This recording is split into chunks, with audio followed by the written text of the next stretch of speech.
Baik, selamat pagi Bapak Ibu semuanya. Kita menunggu sejenak Bapak Ibu, kita menunggu proses untuk perpindahan dari main room atau room utama yang tadi kita sudah dengarkan bersama-sama ke room yang kemudian akan kita lanjutkan dengan topik ketiga terkait dengan mewujudkan konektivitas di pemerintahan. Seperti itu ya Bapak Ibu. Kita tunggu sebentar lagi.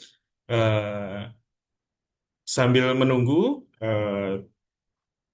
kami izin untuk kemudian nanti akan menjelaskan sedikit terkait apa saja yang akan dibicarakan atau kemudian apa saja materi yang akan dibawakan terkait dengan breakout room di room ketiga ini. Tapi sekali lagi saya sampaikan ke Bapak dan Ibu sekalian, proses breakout room atau perpindahan room ini masih eh, dalam proses seperti itu ya. Jadi kita tunggu rekan-rekan yang lain untuk bisa bergabung ke dalam breakout room ini.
Baik, Bapak dan Ibu sekalian, karena saya lihat sudah cukup banyak yang sudah masuk, ini sudah ada sekitar 109 peserta seperti itu ya yang sudah masuk ke breakout room ini. Saya lihat ini juga sudah memenuhi dari 80% dari yang kemudian sudah memilih untuk breakout room ini di sesi pendaftaran kemarin ya Pak, melalui form pendaftaran Bapak Ibu sekalian.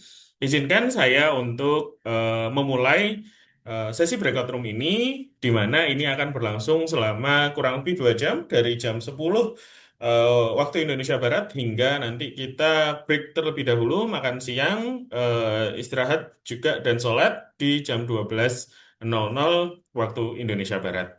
Bismillahirrahmanirrahim. Assalamualaikum warahmatullahi wabarakatuh.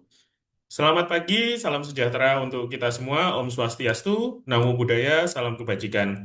Puji syukur kehadirat Allah Subhanahu wa Ta'ala, Tuhan yang Maha Esa, karena atas berkat rahmat dan karunia-Nya kita dapat berkumpul secara virtual dalam kegiatan webinar nasional dengan tema mewujudkan konektivitas pemerintahan digital melalui jaringan intrapemerintah dan ekosistem teknologi.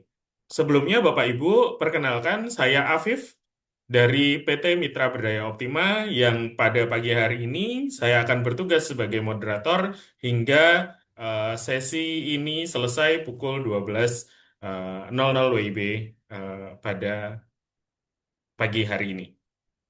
Sebelumnya, yang kami hormati Bapak Muhammad Zainuri dari Diskominfo DIY, apakah sudah bergabung Bapak Zainuri? Sudah Pak Afif, selamat pagi. Baik, Iya. baik, selamat pagi Pak Zainuri. Kemudian juga ada Pak Ruli Abdillah dari PT Prima Infradata dan Ruji Network. Apakah sudah bergabung juga Pak? Halo, selamat pagi. Sudah hadir, Pak. Baik, terima kasih Pak Ruli.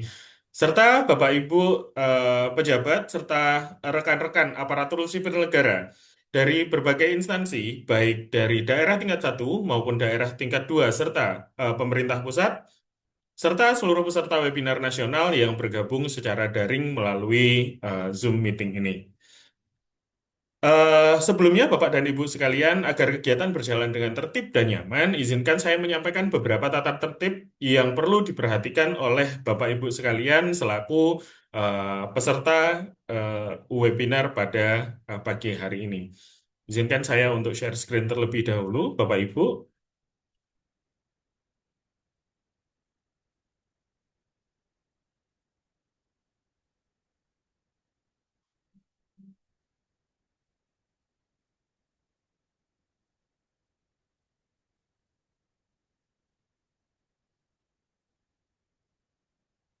Baik, apakah share screen saya sudah terlihat dengan baik ya? Sudah? Baik. Hal yang harus dilakukan atau yang do seperti itu ya, Bapak dan Ibu sekalian. Yang pertama adalah memastikan koneksi internet stabil sebelum webinar, kemudian mengecek audio, kamera, serta aplikasi yang digunakan, menggunakan nama asli saat masuk ke ruang webinar. Ini perlu dicermati Bapak Ibu dengan format nama, kemudian asal instansi. Silakan matikan mikrofon apabila tidak sedang diminta untuk berbicara, karena khawatirnya mengganggu pembicara atau mengganggu nanti ketika ada rekan-rekan yang lain ketika menyampaikan pertanyaan dan sebagainya. Menyalakan kamera agar lebih interaktif, kami memohon kepada Bapak Ibu untuk bisa menyalakan kamera serta menggunakan virtual background yang kemudian sudah dibagikan sebelumnya.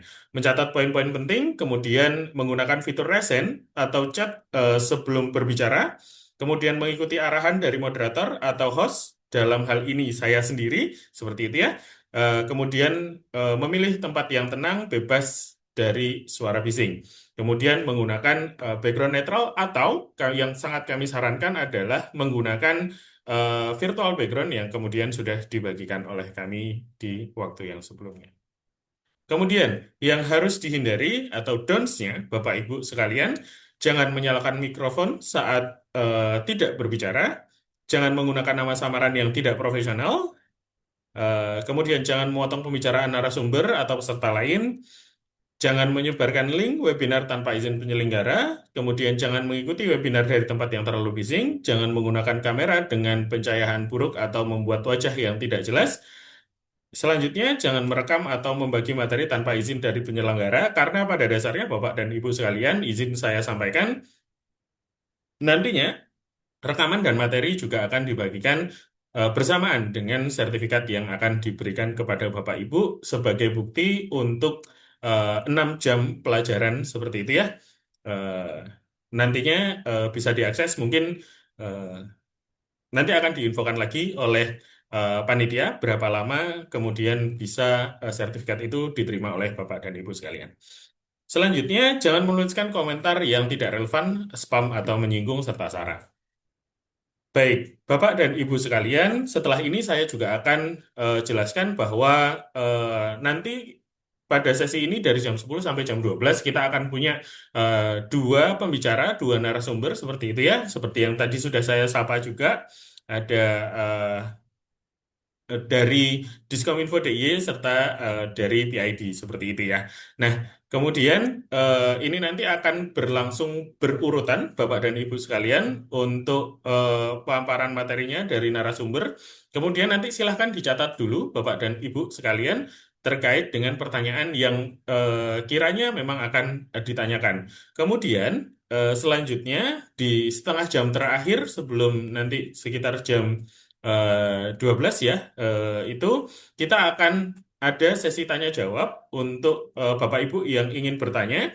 Ini ada dua metode bertanya. Yang pertama adalah langsung raise hand seperti itu ya. Nanti terus kemudian saya akan mengarahkan Bapak Ibu untuk open cam atau open mic seperti itu ya. Kemudian yang kedua itu bisa juga bertanya melalui fitur chat dengan mengetik pertanyaan di chat Zoom. Nanti saya mungkin akan arahkan juga untuk open cam atau apabila berkenan untuk pertanyaannya saya saja yang kemudian menanyakan ke pemateri, nanti juga bisa dilaksanakan seperti itu. Baik, Bapak dan Ibu sekalian, setelah tata tertib acara sudah kemudian saya bacakan ya, Bapak Ibu sekalian, izinkan saya untuk melanjutkan ke sesi yang utama. Sebagaimana kita ketahui bersama, Bapak dan Ibu, jaringan intra pemerintahan merupakan tulang punggung infrastruktur digital nasional yang menjadi penghubung antara instansi pemerintah eh, di satu instansi yang satu dengan instansi yang lain seperti itu. Melalui JIP atau jaringan intra pemerintahan, diharapkan terjadi integritas data, efisiensi komunikasi, serta peningkatan keamanan dan keandalan sistem informasi pemerintahan. Oleh karena itu, eh, yang saya ingin sampaikan adalah kegiatan pagi hari ini diharapkan untuk dapat menjadi wadah berbagi pengetahuan, pengalaman, dan praktik terbaik dalam penerapan serta pengelolaan jaringan intra pemerintah sehingga mampu mendukung terwujudnya pemerintah digital yang efektif, transparan, dan terintegrasi seperti itu. Nah, Bapak Ibu sekalian, izinkan saya memperkenalkan dan menjelaskan secara singkat terkait dengan materi dan pemateri kita juga seperti itu ya, serta runutan acara yang ada di breakout room ini. Selain itu, perlu kami sampaikan juga Bapak dan Ibu sekalian, untuk penanya dan peserta yang aktif, kami menyediakan 6 voucher training dari Mitra Berdaya Optima senilai masing-masing 500.000 dan 2 buah router yang disponsori oleh PT Prima Infradata dan Ryuji Network. Eh, Sebelumnya saya ingin memperkenalkan terlebih dahulu pemateri kita pada pagi hari ini ada Bapak Muhammad Zainuri dari Diskominfo Daerah Istimewa Yogyakarta yang nantinya akan membawakan topik terkait dengan infrastruktur JIP atau jaringan intra pemerintahan di Pemda DIY. Seperti yang kita ketahui bersama, Bapak Ibu, Pemda DIY merupakan salah satu pemerintahan daerah di daerah tingkat satu yang kemudian eh, mempunyai prestasi yang luar biasa, utamanya terkait dengan jaringan penyediaan jaringan intra pemerintahan. Kemudian yang kedua, Bapak Ibu, nanti akan diteruskan juga oleh Bapak Ruli Abdillah dari PT Prima Infradata dan Royji Network yang akan membawakan topik terkait dengan mewujudkan konektivitas pemerintah digital melalui jaringan intra pemerintahan dan ekosistem teknologi. Nah, setelah itu kita akan lanjutkan eh, dengan sesi tanya jawab interaktif selama 30 menit. Tanpa berlama-lama lagi, kita akan masuk ke sesi pembicara yang pertama oleh Bapak Muhammad Zainuri dari Diskominfo Daerah Istimewa Yogyakarta terkait dengan infrastruktur JIP Pemda DIY atau Daerah Istimewa Yogyakarta. Namun sebelumnya kita akan lihat terlebih dahulu video profil beliau eh, untuk saat ini. Di era digital saat ini, keamanan informasi dan pengelolaan infrastruktur menjadi landasan penting bagi pelayanan publik yang handal. Perkenalkan Bapak Muhammad Zainuri. Beliau menjabat sebagai Pranata Komputer Ahli Muda di Dinas Komunikasi dan Informatika Daerah Istimewa Yogyakarta. Bapak Muhammad Zainuri menempuh pendidikan di Universitas Gadjah Mada, meraih gelar sarjana ilmu komputer dan magister teknik elektro. Dengan keahlian di bidang Business Continuity Management, implementasi dan audit SMKI berbasis ISO IEC 27001, serta pengelolaan pusat data, beliau aktif berkontribusi dalam penguatan keamanan informasi. Dengan pengalaman dan kompetensi yang dimiliki, mari kita ikuti pemaparan beliau bersama-sama mengenai topik mewujudkan konektivitas pemerintahan digital melalui jaringan intra pemerintah dan ekosistem teknologi. Mari kita simak bersama. Baik, mari kita simak bersama Bapak dan Ibu kepada Bapak Zainuri dari Diskominfo DIY. Bapak, izin? Baik, baik. Oke. Baik. Terima kasih Bapak. Sebelumnya saya ucapkan atas waktunya yang menyempatkan untuk menjadi pembicara pada pagi hari ini. Monggo Bapak langsung saja waktu dan tempat saya persilahkan. Baik. Terima kasih. Selamat pagi. Selamat mengikuti apa webinar kita pada pagi siang hari ini. Assalamualaikum warahmatullahi wabarakatuh. Yang kami hormati Pak Afif sebagai dari teman-teman NPO dan Pak Ruli dari PID dan peserta webinar yang berbahagia. Semoga berbahagia ya walaupun tadi malam Indonesia kalah gitu.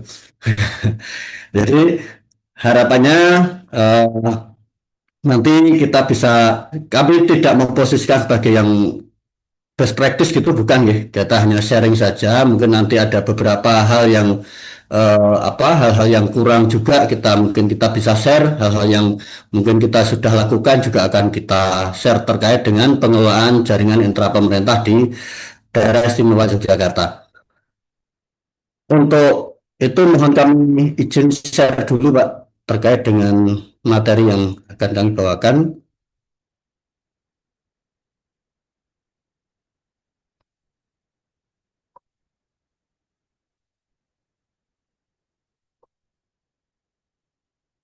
Apakah sudah terlihat ya Bapak Ibu? Mohon maaf. Sudah, Bapak. Sudah. Ya, Oh, ya, sudah baik. clear. Baik. Ya, baik.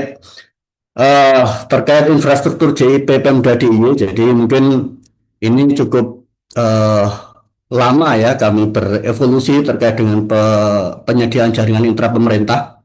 Jadi penyediaan jaringan intra pemerintah ini kami cukup panjang gitu, cukup panjang dengan latar belakang penyediaan yang beragam gitu. Jadi ada dari dorongan dari program nasional, misalnya beberapa transformasi digital nasional, misalnya ada program SPBE, ada Satu Data Indonesia, ada namanya Cyber Province, kemudian sekarang disambung dengan Smart Province gitu.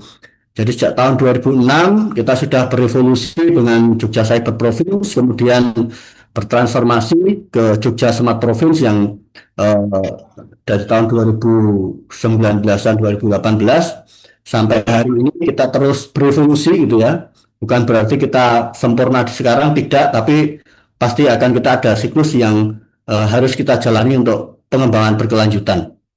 Kemudian yang selanjutnya kita juga ada komitmen dari visi dari Bapak Gubernur DIY, gitu. Jadi Bapak Gubernur DIY di tahun 2022 sampai 2027 itu mempunyai komitmen untuk pengembangan budaya inovasi dan pemanfaatan teknologi informasi. Itu jadi salah satu visi beliau yang harus kita wujudkan, yang harus kami wujudkan sebagai pembantu beliau di daerah istimewa Yogyakarta, sehingga mau tidak mau pembangunan infrastruktur jaringan itu menjadi fondasi untuk pengembangan atau penerapan atau pemanfaatan teknologi digital yang di atasnya gitu. Karena pengembangan jaringan infrastruktur atau jaringan infrastruktur digital itu adalah fondasi. Jadi memang bagian yang paling bawah biasanya tidak terlihat gitu ya.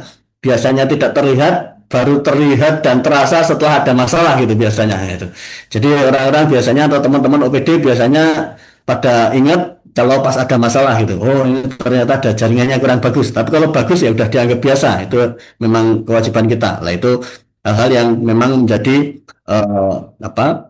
menjadi kebahagiaan dari teman-teman yang bergerak di bidang IT biasanya seperti itu gitu.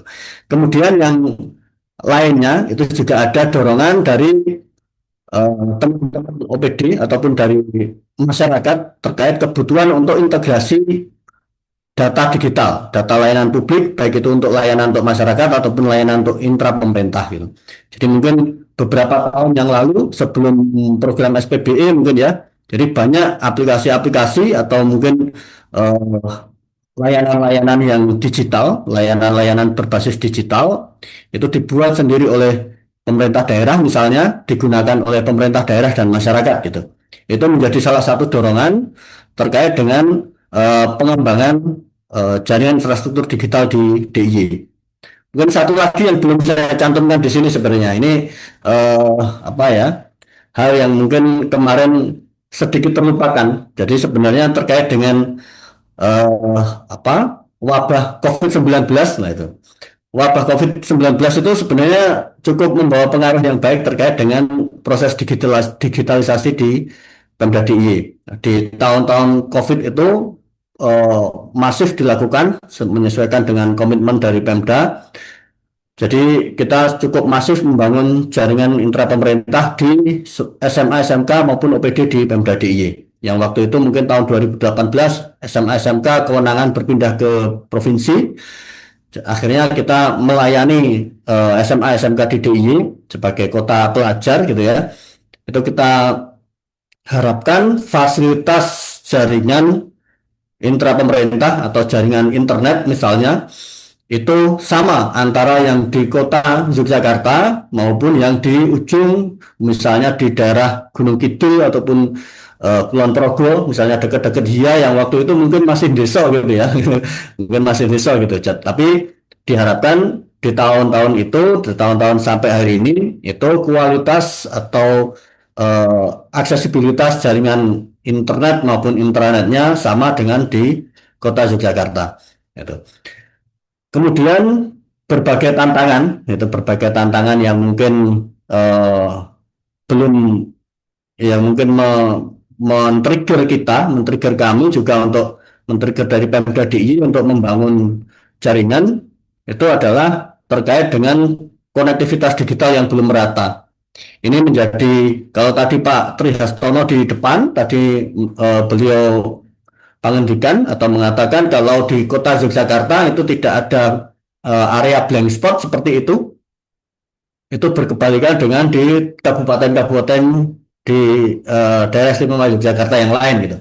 Jadi daerah-daerah yang mungkin Bapak Ibu di Jogja viral dengan berbagai tujuan wisata yang di situ alamnya cukup bagus, tapi di situ karena alamnya bagus biasanya tempatnya cukup ke dalam gitu ya, cukup eh, aksesibilitasnya ke sana juga cukup sulit. Akhirnya di sana malah jadi untuk aksesibilitas digitalnya juga jarang gitu. Jadi di sana juga beberapa daerah pantai misalnya, daerah pantai di Gunung Kidul maupun terutama di Gunung Kidul, Bantul sebagian, itu juga beberapa masih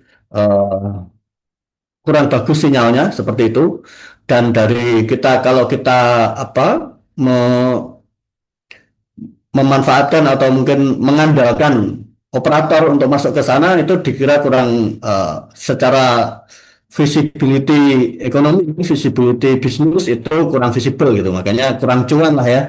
Gitu. Jadi sampai akhirnya mau tidak mau pemerintah daerah harus hadir di tempat tersebut karena untuk pergerakan ekonomi. Jadi itu antara telur dan ayam nih, mau kita duluan yang ke sana atau bisnis duluan yang datang itu. Akhirnya pemerintah daerah eh, memutuskan untuk Pemda DIY hadir di eh, pojok-pojok wilayah DIY gitu. Akhirnya kita membangun jaringan intra pemerintah seperti itu. Kemudian kalau kita lanjutkan baik terkait dengan jaringan intra pemerintah daerah, itu mungkin kalau secara definisi jaringan intra pemerintah itu kalau saya lihat dari di Komdigi, salah satu aturan di Komdigi, JIPD atau jaringan intra pemerintah daerah adalah jaringan tertutup yang menghubungkan antar simpul jaringan dalam pemerintah daerah. Jadi sebenarnya yang kita hubungkan adalah simpul jaringan dalam pemerintah daerah sebenarnya.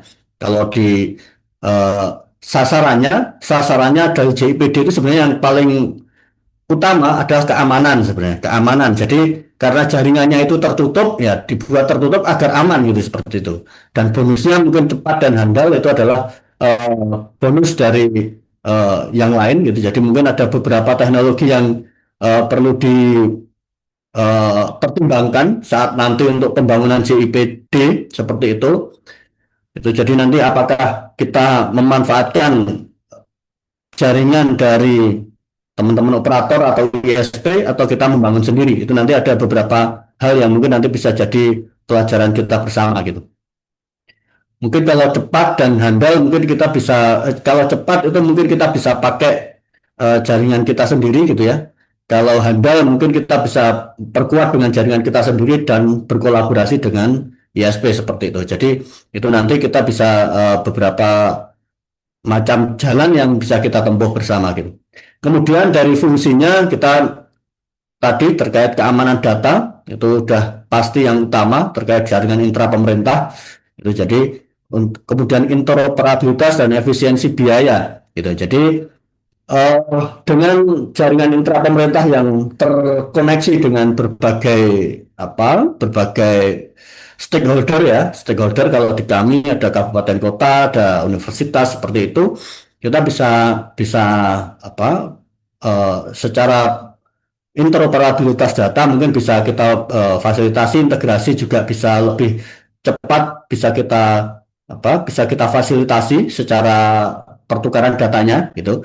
Nah, mungkin nanti tinggal dari sisi aplikasi dan sisi data nanti yang menyesuaikan seperti apa gitu. Tapi kalau dari sisi jaringan intra pemerintah sudah belum handal, ya kita tidak mungkin berbicara di level yang di atasnya gitu. Jadi harapannya nanti kita untuk pembangunan memang mulai dari infrastruktur yang paling bawah, dari sisi jaringan, dari sisi konektivitas, baru nanti kita bisa di level ke atasnya, ataupun mungkin secara paralel, dan itu mungkin bisa paralel dengan timeline yang mungkin agak-agak bersinggungan seperti itu. Kemudian urgensinya yang tadi saya katakan bahwa jaringan ini adalah fondasinya. Jadi fondasi itu kalau rumah tidak ada fondasi ya bakal hancur gitu ya, bakal roboh gitu ya. Mungkin sama kayak yang kemarin mungkin beberapa waktu yang lalu ada insiden bangunan roboh seperti itu ya, mungkin bisa jadi antara strukturnya yang tidak bagus, kalau mungkin dari sisi IT kita arsitekturnya tidak bagus gitu seperti itu, atau mungkin dari fondasinya juga tidak bagus. Nah, itu makanya kita perlu membangun jaringan yang handal, yang memang sesuai dengan kondisi wilayahnya masing-masing. Bisa jadi kondisi di DIY berbeda dengan kondisi dari Bapak Ibu semua gitu. Tapi mungkin bisa jadi itu menjadi salah satu pembelajaran buat Bapak Ibu. Jadi kalau mungkin DIY ada kegagalan, lebih enak belajar dari kegagalan orang lain ya daripada mengalami sendiri seperti itu. Kemudian yang selanjutnya ini beberapa perkembangan infrastruktur JIP kami mulai, walaupun tadi saya bicara di tahun 2006, tapi mungkin kita mulai masif itu di tahun 2013 gitu ya. Di tahun 2013 kita mulai masif membangun jaringan. Jadi sebelum itu kita sewa ke pihak ketiga gitu, jaringan intra pemerintah itu kita sewa ke pihak ketiga gitu ya. Jadi jaringan mungkin seperti jaringan intra pemerintah yang di pusat sekarang gitu. JIP yang sekarang kita kayaknya langganan Metro I dari salah satu operator gitu ya. Itu juga kita lakukan waktu itu di sebelum tahun 2013.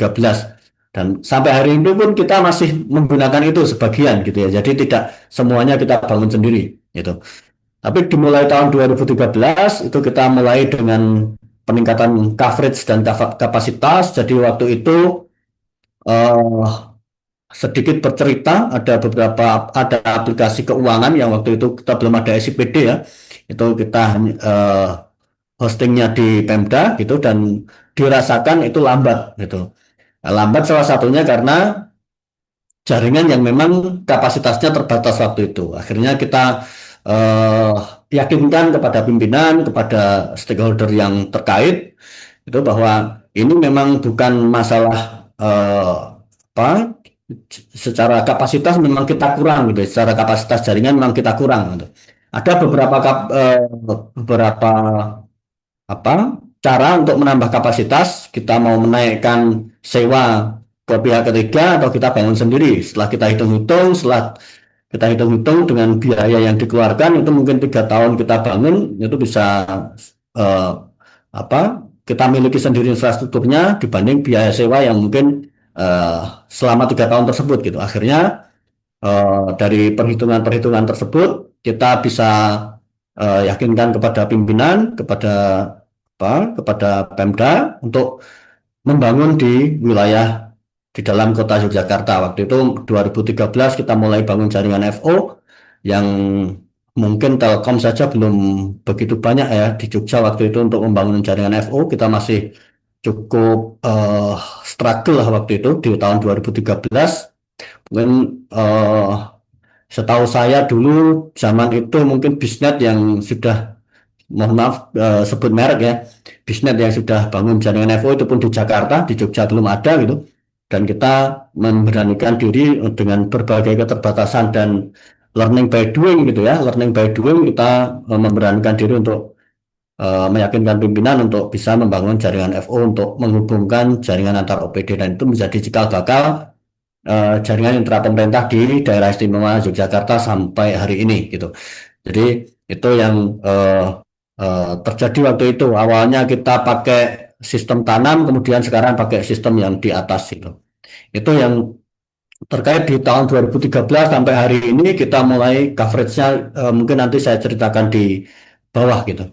Kemudian di tahun itu sebenarnya juga sudah kita mulai aware terkait keamanan. Sebenarnya di tahun 2016 kita sudah mulai ISO 27001, tapi itu lebih ke arah infrastruktur data center gitu ya. Kita belum berani ke jaringan gitu, belum berani ke jaringan, tapi sudah ada terkait dengan untuk ruang lingkup jaringannya, belum kita masukkan ke ISO, tapi secara aturan, secara SOP itu sudah disediakan gitu. Jadi kita memang sudah melakukan, sudah kalau tadi by design kata Pak Danang Jaya, itu sudah by design sejak awal memang diusahakan untuk kita bisa aware terkait beberapa hal terkait security itu untuk pembangunan jaringan kita gitu. Kemudian di tahun 2023 kita mulai memasukkan ruang lingkup ke ISO 27001 di pengelolaan jaringan intra pemerintah itu, dan ada beberapa hal lain yang sampai hari ini kita bisa terkait dengan eh, audit infrastruktur SPBE yang mungkin kita termasuk pionir ya di Indonesia untuk audit infrastruktur SPBE di bulan ini insya Allah gitu. Jadi kemarin sudah mulai kita mulai audit infrastruktur untuk kick off meeting audit infrastruktur eksternal gitu SPBE. Kita pengen mengukur dari kematangan kami di pengelolaan CIP, dibantu teman-teman MBO juga gitu. Itu jadi di bulan ini semoga kami bisa mendapatkan hasil yang baik untuk peningkatan pengelolaan jaringan kami. Jadi mungkin kita tidak mengincar untuk yang sempurna gitu ya, tapi untuk peningkatan berkelanjutan dari pengelolaan infrastruktur jaringan intra pemerintah di Pemda DIY. Kemudian di tahun 2024 sampai 2026 kita mulai penguatan redundansi backbone gitu. Jadi kalau awalnya kita satu kabel itu akhirnya ada beberapa masalah ternyata gitu. Ada beberapa masalah. Jadi kalau satu kabel putus itu bisa 3 kabupaten blackout misalnya. Nah itu juga jadi pembelajaran kami gitu. Jadi pembelajaran kami. Jadi itu perlu kita antisipasi gitu. Jadi ada beberapa insiden kami yang terkait hal tersebut gitu. Jadi ada beberapa insiden yang karena kita menggunakan jaringan mandiri, jaringan intra pemerintah berbasis fiber optik, kita mandiri dan salah satu jalur jaringan itu putus, akhirnya menyebabkan 3 kabupaten kota yang kami layani blackout, tidak bisa mengakses, dan itu harus kami antisipasi. Makanya kita ada penguatan redundansi backbone seperti itu. Kemudian di tahun 2025 sampai 2027 ada masalah lagi yang sekarang kita hadapi gitu. Jadi ada beberapa, kalau terkait dengan redundansi backbone itu memang backbone-nya bagus gitu ya, backbone-nya bisa jalan di kabupaten kota mungkin tidak blackout gitu. Tapi di OPD bisa saja terjadi blackout juga gitu. Karena kalau untuk redundansi yang menyeluruh itu kita akan cukup kesulitan, makanya kita menggunakan cara yang lain, yaitu dengan menggandeng atau berkolaborasi dengan ISP untuk menyediakan berbagai jaringan backup untuk di OPD, terutama kalau yang sampai yang hari ini itu di SMAN dan SMKN itu dari 118 sekolah masih kurang sekitar 12 sekolah yang belum ada backup di Pemda itu. Jadi nanti masih kita ada PR gitu ya, ada PR di OPD juga belum, dan itu nanti kita masih terus untuk continual improvement lah seperti itu. Jadi kita ada perbaikan berkelanjutan terkait dengan penyediaan jaringan itu, karena sekarang sudah apa ya, sudah menjadi kebutuhan pokok ya, terkait dengan jaringan intra pemerintah atau mungkin jaringan internet itu sudah menjadi kebutuhan pokok, dan itu tidak bisa kita hindari, mau tidak mau itu harus kita sediakan backup. Itu nggak mungkin kita dari sisi pengelola IT untuk cuman menyediakan satu perangkat atau satu jalur, itu sudah tidak memungkinkan gitu. Itu namanya kalau di sistem ada single point of failure gitu ya. Jadi begitu satu perangkat itu mati, semua layanan terhenti. Nah, itu tidak bagus untuk kita sebagai penyedia layanan. Makanya kita perlu memikirkan untuk backup itu. Itu udah harus menjadi kewajiban saat saat gitu ya, saat dipandang bahwa jaringan itu sebagai kebutuhan pokok di OPD itu, atau kebutuhan pokok di pemerintahan. Kalau belum menjadi kebutuhan pokok ya nggak masalah gitu ya. Itu mungkin karena kebutuhan pokoknya belum itu, misalnya mati 2 jam, 3 jam sampai 1 hari tidak masalah ya, it's okay gitu. Itu tergantung dari kebijakan dari eh, masing-masing OPD atau masing-masing pemerintah daerah gitu.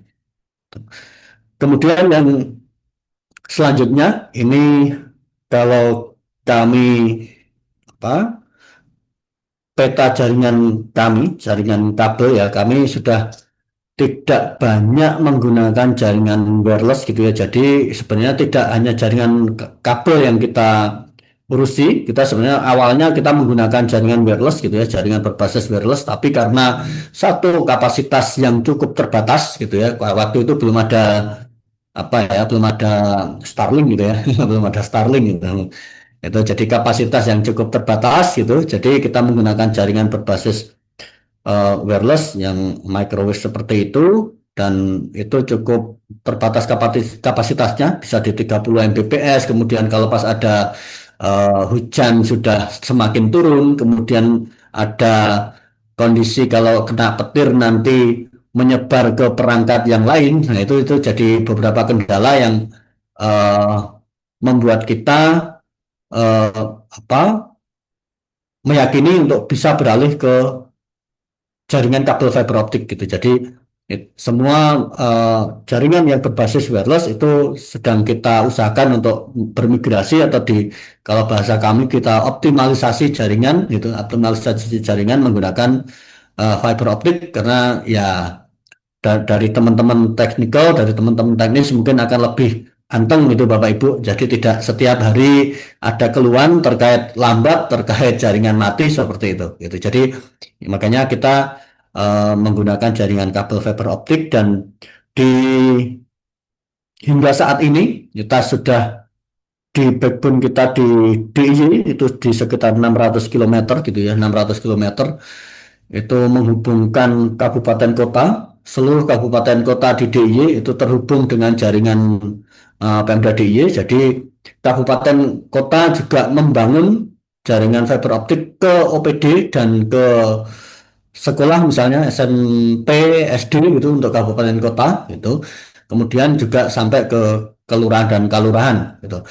Itu juga kita layani, dan mulai tahun lalu kita juga melayani ATCS. ATCS itu lampu bangjo Bapak Ibu, rambu lalu lintas itu, jadi yang semata traffic control lah, seperti itu. Itu bisa kita layani untuk jaringannya. Kita juga bekerja sama dengan beberapa instansi lain terkait dengan Polda, terkait dengan penyediaan tilang elektronik dan lain sebagainya. Itu juga eh, kita sediakan melalui jaringan intra Pemda DIY gitu. Kemudian untuk jaringan kabel kita, kabel Pemda DIY ini juga tidak digunakan sendiri Bapak Ibu gitu. Jadi tidak digunakan sendiri.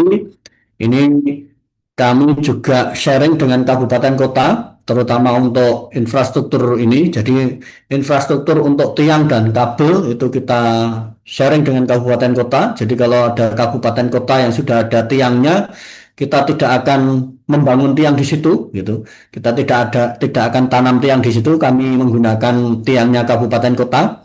Begitu juga sebaliknya, kalau tiang kami, tiang Pemda DIY, secara aset miliknya Pemda DIY ada di eh, area kabupaten kota yang di situ mereka bisa menggunakan, itu akan digunakan oleh teman-teman kabupaten kota seperti itu. Jadi eh, itu bisa tersambung sampai ke kelurahan. Jadi kelurahan itu bisa sampai ke kecamatan, kecamatan ke kabupaten dan eh, ber- bertemu nanti berintegrasi di provinsi gitu. Jadi itu kalau secara secara apa jaringan intra pemerintah, jaringan tertutup saya rasa itu sudah cukup untuk jaringan intra pemerintah di wilayah daerah istimewa Yogyakarta. Kemudian selain itu efek samping sebenarnya bonus saja terkait dengan eh, pembangunan jaringan intra pemerintah itu kita juga bisa menyediakan wifi publik gitu ya. Itu juga berkolaborasi dengan teman-teman ISP gitu. Biar berkolaborasi dengan teman-teman ISP itu di sekitar di tahun kemarin itu di 789 lokasi di seluruh wilayah DIY gitu. Jadi tidak hanya di kota tapi di kabupaten kota di DIY. Gitu. Kemudian ini juga efek samping juga gitu. Jadi efek samping juga dari pembangunan jaringan yang baik yang terintegrasi di Pemda itu jadi eh, bandwidth atau langganan internet itu bisa kita pusatkan di Dinas Kominfo DIY dan kita penggunaan harian itu kita di 23 giga lah untuk penggunaan. Tapi kita kisaran di sekitar itu dan kita juga berkolaborasi sebenarnya dengan beberapa pihak yang lain gitu. Dari beberapa pihak yang lain di situ teman-teman bisa berkolaborasi dengan kami dengan universitas, dengan beberapa ISP swasta gitu ya yang mereka menyediakan Google Case ataupun MetaCase seperti itu yang sehingga mereka kalau kita mengakses Google, mengakses Meta, WhatsApp, Facebook, IG seperti itu kita bisa bisa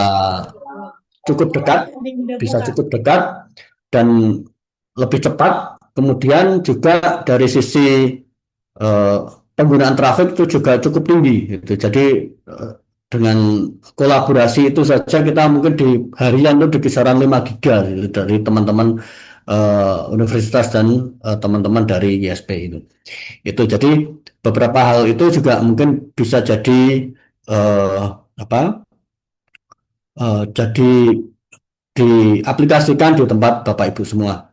Kemudian ini salah satu efek juga dari eh, jaringan yang cepat yang handal di Pemda yaitu dari salah satu SMK kita itu juga trafiknya bisa di 900 bisa di 600 harian gitu ya sampai 1 giga gitu ya itu eh, perharinya mereka seperti itu gitu jadi penggunaan internetnya penggunaan bandwidthnya itu memang sudah cukup besar di Pemda DIY itu jadi memang harus di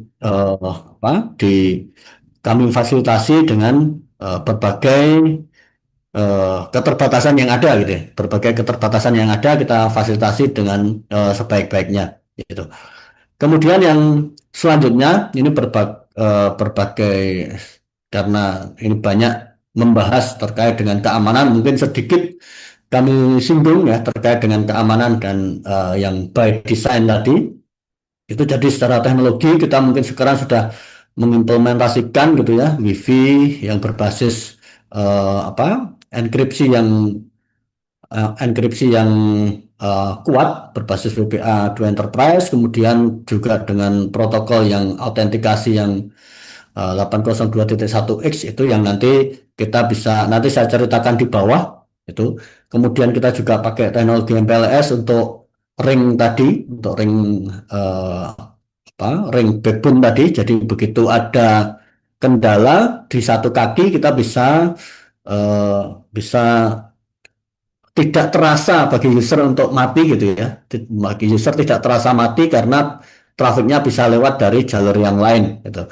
Kemudian ada firewall dan WAF yang baru di tahun-tahun terakhir ini kalau firewall sudah lama ya, tapi WAF mungkin kita baru-baru saja menerapkan dengan lebih baik. Mungkin di teman-teman bidang yang menangani keamanan mungkin yang lebih paham terkait dengan penerapan teknologi tersebut gitu.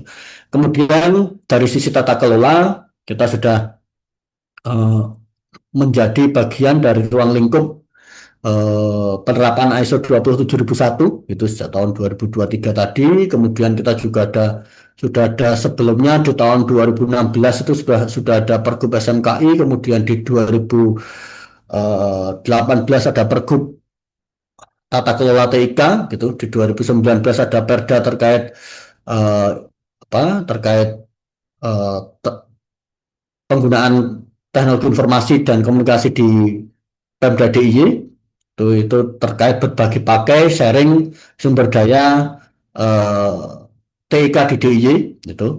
Kemudian ada di baru tahun ini kita mulai untuk menerapkan audit infrastruktur SPBE yang tidak tahu nanti apakah nanti di tahun depan sudah berganti atau enggak ke Pemdi. Nah, tapi kita ikuti saja, kita ingin mengukur sebenarnya, mengukur tingkat tingkat kematangan kami dalam pengelolaan infrastruktur JIP di Pemda DIY gitu. Jadi sesuai dengan SPBE seperti apa kematangannya gitu. Jadi mungkin kita juga ada ukuran yang lain, mungkin tapi kita ingin dengan yang audit infrastruktur SPBE yang seperti apa gitu. Jadi ini yang mungkin kita sedang galakkan, sedang giatkan. Jadi tata kelola itu mungkin sedikit merepotkan ya Bapak Ibu bagi kami orang teknis gitu. Itu sedikit merepotkan, tapi mungkin itu bagus untuk kegiatan untuk dari sisi manajerial cukup bagus gitu karena kita akan terus memantau terkait dengan kapasitas, terkait dengan keamanan, terkait dengan SLA kita itu akan terpantau dengan baik kalau tata kelola kita baik gitu. Kemudian yang selanjutnya terkait dengan SDM, ini juga menjadi tantangan tersendiri gitu ya, baik itu SDM khusus untuk pengelolaan jaringan, apalagi jaringan yang aman gitu. Itu juga menjadi tantangan tersendiri gitu ya. Jadi untuk mengurusi jaringan saja itu kita juga terus terang untuk mengandalkan internal juga tidak bisa. Kita menggandeng untuk pihak ketiga untuk manage service beberapa eh, layanan kita gitu terkait dengan jaringan. Nah, itu baru jaringan yang biasanya nature-nya orang jaringan itu biasanya asal connect gitu ya, asal terhubung gitu. Dan itu mungkin belum aware dari sisi keamanan. Lah itu makanya dari sisi keamanan kita juga berupaya untuk mengimplementasikan ISO 27001 dengan baik gitu. Kemudian dan literasi keamanan baik itu dari internal kami ataupun mungkin dengan eksternal gitu ya, eksternal dari pihak-pihak OPD yang kami layani itu juga ada beberapa literasi keamanan. Kemudian juga banyak macamnya itu juga digawangi oleh teman-teman dari bidang yang menangani keamanan informasi gitu. Jadi bidang keamanan informasi dan persandian gitu. Jadi itu kalau di kami seperti itu kita kolaborasi dengan eh, semua stakeholder baik internal maupun dari eksternal untuk pengelolaan jaringan mitra pemerintah yang aman dan handal tadi gitu. Kemudian ini terkait dengan pengelolaan keamanan gitu ya. Pengelolaan keamanan kita ada beberapa WiFi yang kita siapkan gitu ya, beberapa SSID WiFi yang kita siapkan gitu. Jadi yang untuk Satria ini yang paling bawah ini untuk kebutuhan internal biasanya internal OPD atau internal bidang gitu ya. Itu biasa kalau di kami di Komplek Kantor Gubernur ini untuk internal di Kantor Gubernur. Kemudian ada Jogja Istimewa itu yang untuk masyarakat itu kita tanpa password gitu ya, tanpa password kita cukup mengeklik setuju untuk untuk eh, ketentuan dan syarat yang berlaku. Jadi misalnya terkait dengan tanggung jawab pada apa yang diakses, apa yang menjadikan itu misalnya menjadi kerugian itu menjadi tanggung jawab dari pengakses bukan pemberi layanan gitu. Kemudian yang baru-baru ini kita rilis, baru kita implementasikan dengan agak masif gitu ya di komplek kami, di komplek kantor Pemda DIY, itu adalah WiFi Jogja Govroom. Ini tadi yang saya bilang pakai WPA2 Enterprise. WPA2 Enterprise itu enkripsi yang cukup sulit ditembus gitu, cukup sulit ditembus. Jadi kami kemarin sempat di tahun 2024, jadi sebelum kita implementasikan di 2024 kita implementasikan terbatas di kantor kami, kemudian juga kita pentest terkait keamanan jaringannya, dan terbukti dari hasil pentest tersebut itu Jogja Government cukup aman, gitu, cukup aman, paling aman, belum di pentest itu tidak bisa tertembus di situ, dan itu makanya kita kita mulai implement di tempat yang lebih luas gitu. Jogja Government ini juga enak itu, jadi kami Jogja Government terus terang tidak sendiri Bapak Ibu, ini juga kolaborasi di Jogja gitu ya, kolaborasi dengan teman-teman perguruan tinggi. Ini juga karena iklim di Jogja mungkin ya yang senang gotong royong gitu ya, senang gotong royong, itu kita berkolaborasi dengan teman-teman Eduroom sebenarnya. Jadi Eduroom ini adalah wifi untuk universitas di seluruh dunia sebenarnya, di seluruh dunia. Dan kebetulan di Jogja ada beberapa aktivis Eduroom yang menyarankan, dan bukan hanya menyarankan ya, tapi mereka benar-benar turun tangan gitu, benar-benar turun tangan untuk bisa mengimplementasikan ini di pemerintahan. Jadilah kita di Jogja Government gitu. Jogja Government ini kita untuk lebih mudahnya seperti ini Bapak Ibu. Jadi gambarannya kalau kita mau connect internet, connect ke wifi, itu kita tidak perlu tanya user dan password, tanya passwordnya apa atau kata kuncinya apa. Kita cukup login menggunakan user dan password SSO kami atau email kami gitu ya. Email kami, email dan username dan passwordnya sama dengan email kita, dan itu akan terhubung ke internet itu, terhubung ke internet. Dan saktinya, memang saktinya karena kolaborasi itu akun kita itu bisa terkoneksi juga dengan Eduroom di seluruh dunia itu. Jadi akun @jogjaprof.go.id itu bisa digunakan di wifi Eduroom di di banyak universitas yang menggunakan. Kalau di Jogja kebetulan kita sudah coba gitu ya. Kalau di luar negeri saya belum, tapi harusnya bisa gitu ya. Itu jadi kalau di Jogja itu sudah kita coba di beberapa universitas itu, dan memang kita bisa connect di wifi Eduroom menggunakan akun email kami @jogjaprof.go.id. Jadi ini wujud kolaborasi kami di Pemda DIY dengan stakeholder yaitu universitas dan kampus-kampus yang banyak di wilayah daerah istimewa Yogyakarta gitu. Yang selanjutnya mungkin pemanfaatannya. Jadi mungkin sedikit saya cerita pemanfaatan dari jaringan intranet yang kita bangun, yang kami bangun, yang dibangun oleh Pemda DIY. Itu kita bisa integrasikan CCTV yang ada di Pemda gitu ya, ada di Pemda, baik itu CCTV yang dipunyai oleh Dinas Kominfo DIY atau yang dikelola oleh Dinas Kominfo DIY atau mungkin oleh teman-teman dari Dishub DIY, ataupun yang dikelola oleh pemerintah kabupaten kota di DIY gitu. Jadi ada dari beberapa pemerintah kabupaten kota sudah banyak mempunyai CCTV itu gitu. Jadi banyak CCTV yang dipunyai itu. Jadi ada banyak, misalnya dari teman-teman Dishub, misalnya itu dari teman-teman Dishub, dari teman-teman pengelola area cagar budaya misalnya seperti itu. Kalau di kami ada di kawasan Malioboro misalnya, itu juga yang dikelola oleh teman-teman dari kabupaten kota, itu bisa kita integrasikan dalam satu dashboard dan kita sajikan, kita broadcast, jadi masyarakat bisa mudah untuk mengakses CCTV di berbagai lokasi tersebut dengan ya hampir real time lah, hampir real time, karena ya cuman selisih beberapa detik transport jaringan saja gitu. Jadi itu hampir real time di seluruh wilayah daerah istimewa Yogyakarta gitu. Jadi itu banyak yang sudah kita broadcast, ada mungkin sekitar di atas 100 ya, di atas 100, di atas seratusan CCTV di DIY, di atas 300 bahkan yang terakhir kami terima, itu bisa kita integrasikan di dashboard kami. Kemudian yang bisa dinikmati oleh masyarakat gitu ya, baik melalui aplikasi Jogja Istimewa maupun di webnya, di web Jogja jogjaprof.go.id dan di MAM gitu ya, di mam.jogjaprof.go.id.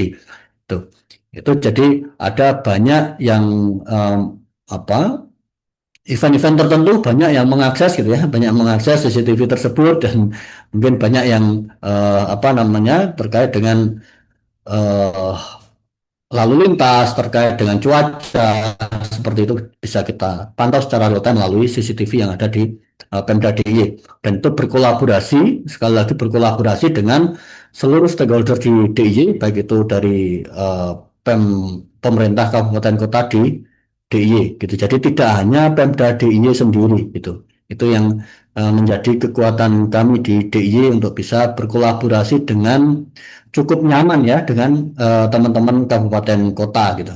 Tidak terlalu saklek, tidak terlalu banyak birokrasi. Kita bisa berkolaborasi dengan teman-teman dengan baik. Ada banyak tanggapan terkait itu di masyarakat, mungkin nanti bisa dilihat di YouTube-nya JTV ya, terkait dengan tanggapan positif terkait CCTV di Jogja itu dari masyarakat, dan itu membuktikan memang CCTV tersebut dipakai oleh masyarakat gitu ya, dipakai oleh masyarakat. Kemudian yang selanjutnya ini juga pemanfaatan gitu ya, pemanfaatan dari jaringan yang baik. Ini salah satu contoh yang uh, kita kolaborasikan dengan Polda DIY gitu ya, dengan Polda DIY kita berkolaborasi, jadi seluruh CCTV, bukan seluruh, banyak CCTV yang terintegrasi dengan Pemda itu diakses oleh Polda DIY dan dijadikan untuk bahan analitik gitu ya, analitik yang berbasis AI yang dilaksanakan oleh Polda DIY bekerja sama dengan kami di Pemda DIY dan kabupaten kota terutama. Jadi eh, di situ bisa kita lihat itu total kendaraan masuk, total kendaraan keluar dan lain sebagainya. Bahkan ada di beberapa titik tertentu, area tertentu terkait dengan crowdsourcing gitu ya, terkait dengan penghitungan kepadatan di wilayah misalnya sekitar Malioboro misalnya, atau mungkin bahkan yang lebih expert sebenarnya yang itu masuk wilayahnya Polda, itu ada kemampuan untuk mengenali orang gitu ya, mengenali orang dan itu terhubung ke database-nya Polda gitu. Jadi misalnya ada buronan yang di Malioboro, mungkin bisa saja itu nanti kedeteksi oleh teman-teman dari Polda DIY gitu. Itu yang sudah kita lakukan di uh, DIY gitu. Kemudian yang selanjutnya ini juga dashboard pembangunan integrasi, ini sudah cukup lama itu dibangun oleh teman-teman dari bidang Aptika, bidang yang mengurusi aplikasi gitu ya. Itu juga sudah banyak eh, apa ya terkait ini yang dipublish gitu ya. Ada juga yang data pembangunan yang itu memang khusus konsumsi untuk internal untuk pengambilan kebijakan, itu juga ada gitu, dan itu memang tidak dipublish ke eksternal gitu ya, ke eksternal. Itu ada beberapa hal terkait dengan apa data-data yang terkait dengan BNBA, binding by address seperti itu memang kita hanya untuk internal gitu. Itu juga ada di beberapa aplikasi yang lain. Tapi pada dasarnya itu menjadi bagian dari produk yang memanfaatkan jaringan antara pemerintah di DIY gitu. Kemudian yang selanjutnya ini saya rasa manfaat ini mungkin berbagai macam orang mungkin punya POV sendiri gitu ya, punya POV sendiri, dan mungkin dari efisiensi biaya mungkin kita bisa apa kalau dari perhitungan kami terdahulu gitu ya, kita bisa mempunyai aset sendiri yang itu juga kita bisa apa bisa eh, misalnya dari 3 tahun sewa, itu 3 tahun sewa di kami ya, waktu itu perhitungan kami waktu itu 3 tahun sewa itu dengan kapasitas yang terbatas gitu, kita bisa dengan bisa mempunyai jaringan sendiri dengan kapasitas yang jauh lebih besar gitu, yang jauh lebih besar yang bisa kita upgrade dengan cukup mudah dan murah gitu ya. Karena kalau sudah basisnya fiber optik, kita mau pakai kecepatan 1 giga, mau pakai 10 giga, 100 giga, bahkan sampai 400 giga tergantung dari eh, apa ya, konektor di ujungnya. Kita mau pasang yang berapa giga gitu. Dan itu yang menjadi pertimbangan kami untuk kita kita membangun jaringan intra pemerintah di wilayah daerah istimewa Yogyakarta. Kemudian interoperabilitas, transparansi, dan mungkin efek yang lain di masyarakat. Ya, layanan harapan kami bisa lebih cepat, mudah, inklusif, dapat dinikmati semua orang gitu ya, dapat dinikmati semua masyarakat Jogja ataupun para pengunjung ataupun wisatawan yang ada di Jogja.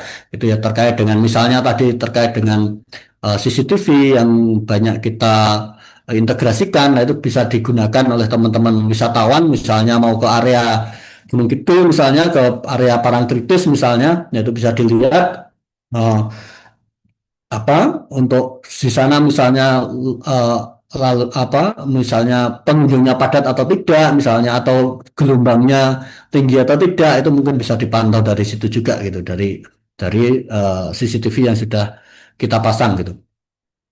Kemudian yang eh, ketiga terkait dengan dukungan inovasi lokal menggunakan digital terutama, ini juga cukup eh, banyak eh, kita dirasakan oleh masyarakat gitu. Jadi eh, mungkin salah satu hal yang dari pembangunan kami itu efek-efek samping saja sebenarnya. Jadi efek sampingnya itu kan sebenarnya dari kita mempunyai aset yang begitu panjang tadi 600 kilometer, itu juga eh, ada dimanfaatkan oleh ISP, oleh penyedia swasta, oleh ISP swasta untuk membangun jaringannya di tiang-tiang dari Pemda DIY gitu. Jadi dengan sistem sewa aset gitu ya, sewa aset barang milik daerah, eh, terkait dengan ada retribusinya terkait dengan itu. Jadi kita ada aturan terkait itu dan sudah kita lakukan di tahun ini, mungkin sudah di kisaran ratusan juta ya, di kisaran ratusan juta untuk pemanfaatan dari teman-teman dari operator, dari ISP gitu ya. Jadi sebenarnya mungkin itu efek samping saja sebenarnya, efek samping saja. Kita lebih berkonsentrasi berkonsentrasi eh, ke arah inklusivitas atau konektivitas digital gitu ya. Jadi tidak ada kesenjangan untuk menikmati akses digital di pojok-pojok wilayah DIY gitu. Jadi biasanya yang tempat-tempat yang bagus yang tadi saya ceritakan itu konektivitasnya tidak ada. Itu makanya kita hadir di sana.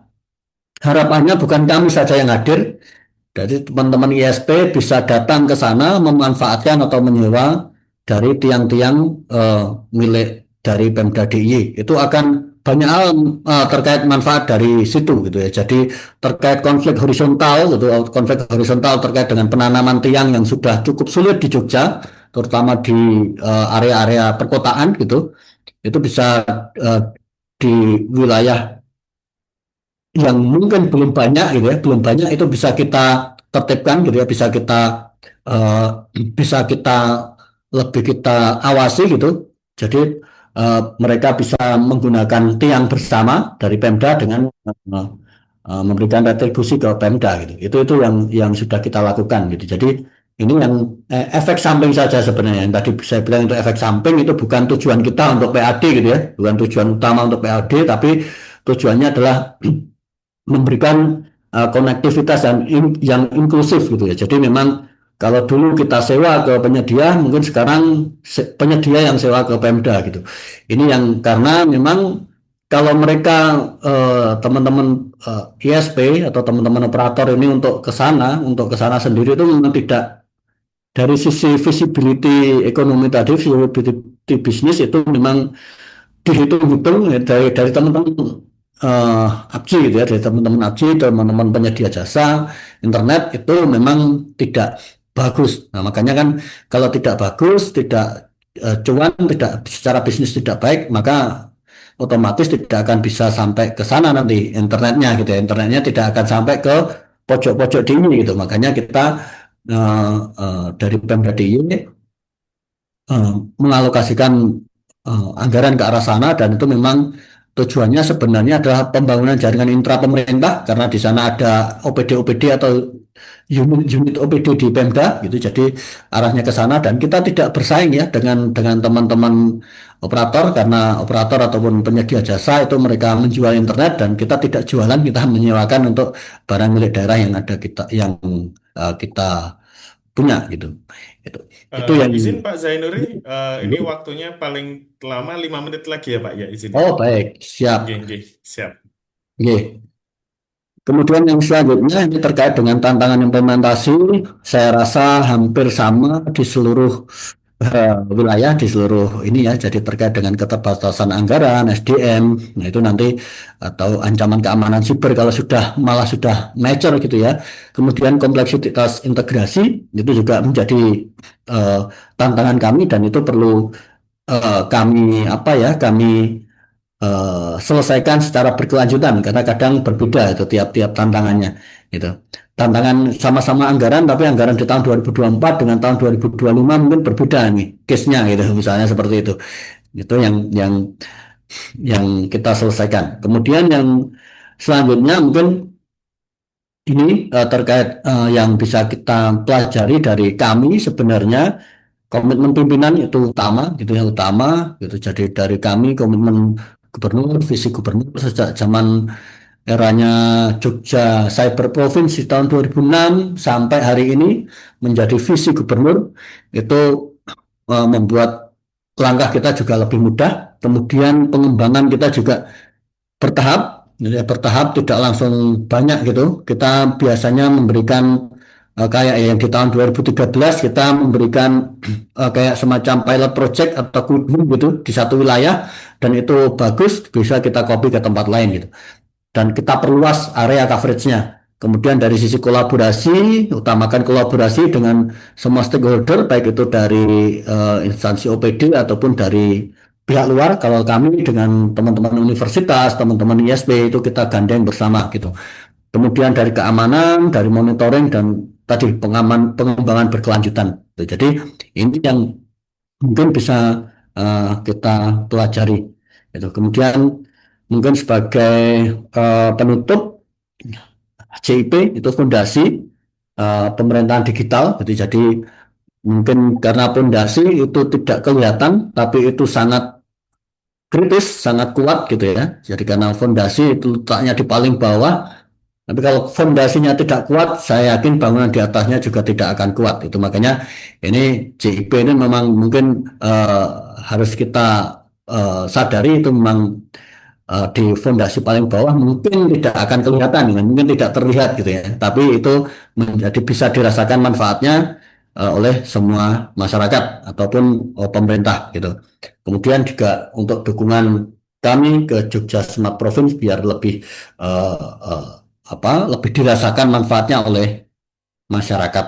Mungkin itu Pak Afif dan kawan-kawan semua. Jadi dari kami mungkin barangkali ada yang kurang berkenan, saya mohon maaf. Nanti kalau ada pertanyaan nanti bisa kita diskusikan di akhir acara. Matur nuwun dari saya. Assalamualaikum warahmatullahi wabarakatuh.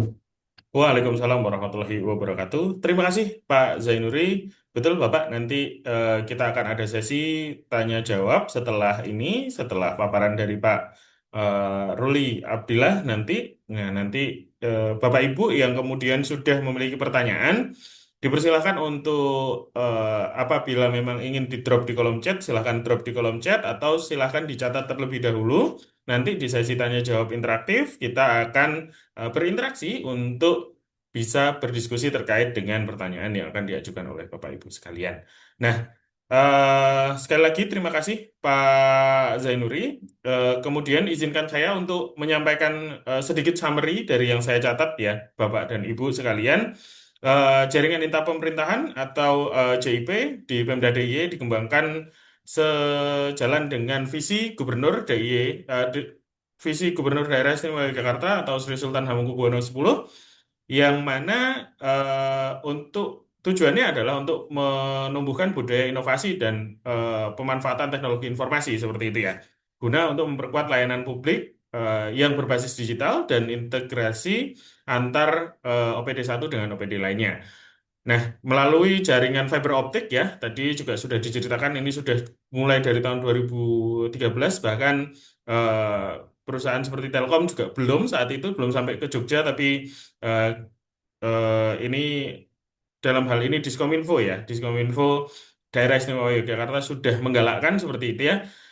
Yang kemudian sekarang sudah sepanjang 600 kilometer yang menghubungkan kota kabupaten, universitas, serta ratusan titik layanan publik seperti itu ya. Kalau mungkin tadi karena ada eh, peta ya, mungkin bahasa spesialnya, bahasa spasialnya adalah point of interest seperti itu ya.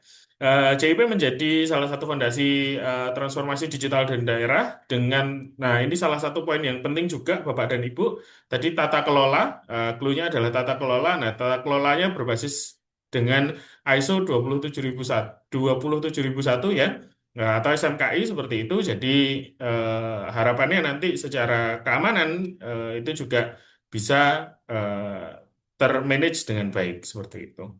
Nah, terakhir, inisiatif ini sebenarnya mempercepat layanan publik yang inklusif, transparan, dan mendukung ekonomi digital global, termasuk tadi kalau di daerah istimewa Yogyakarta mungkin pariwisata ya, yang kemudian digalakkan seperti itu. Eh, itu tadi Bapak dan Ibu menjadikan JIP ya, seperti yang sudah dijelaskan oleh Pak Zainuri, itu menjadi pilar utama seperti itu ya untuk mewujudkan Smart Province seperti itu, atau Jogja Smart Province yang kemudian aman, efisien, dan berkelanjutan. Nah, selanjutnya ini kita langsung saja masuk ke sesi selanjutnya.